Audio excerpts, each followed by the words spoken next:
നീ അവിടെ നിന്നാ മതി, ഞാനിതെല്ലാം എടുത്ത് കളഞ്ഞോളാം. അമ്പിളി ചേച്ചി സമ്മതിക്കാത്തോണ്ടാ ഞാനിത് എടുത്ത് കളയാതിരുന്നത്. കുഴപ്പമില്ല ചേച്ചി.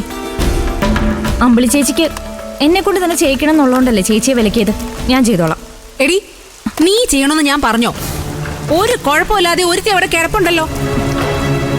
എന്റെ അനിയത്തിക്ക് വേണ്ടി എനിക്കിത് ചെയ്യാൻ ചേച്ചി. അതുപോലെ എന്റെ ഭർത്താവിന്റെ ഫുഡ് വേസ്റ്റ് എനിക്ക് അവളെ കൊണ്ട് എടുപ്പിക്കാൻ പറ്റുമോ? ചേരു, നീ ഒന്ന് മാറ്, ഞാനിതൊക്കെ കൊണ്ട് കളഞ്ഞോളാം മോളെ. വേണ്ട ചേച്ചി, ഇത് എനിക്ക് സംഭവിച്ച തെറ്റാ. ഇന്നലെ രാത്രി തന്നെ ഞാനിത് കൊണ്ടുപോയി കളയേണ്ടതായിരുന്നു. പിന്നെ പെട്ടെന്ന് വയ്യാണ്ടായി, അതുകൊണ്ട് പറ്റിയതാ.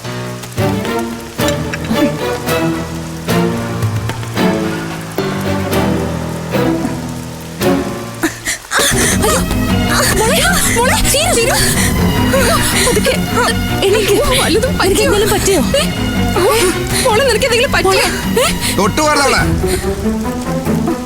നിങ്ങൾ മാറിയേക്ക്. എന്റെ ഭാര്യ നോക്കാൻ എനിക്കറിയാം. മാറിയേക്ക് അങ്ങോട്ട്. വിനിയ, അമ്പിളി ചേച്ചി എന്ത് ചെയ്തിട്ടാ നീ ഇങ്ങനെ പറയുന്നത്? ഇവര് കാരണമായി ഇവിടെ വീണത്.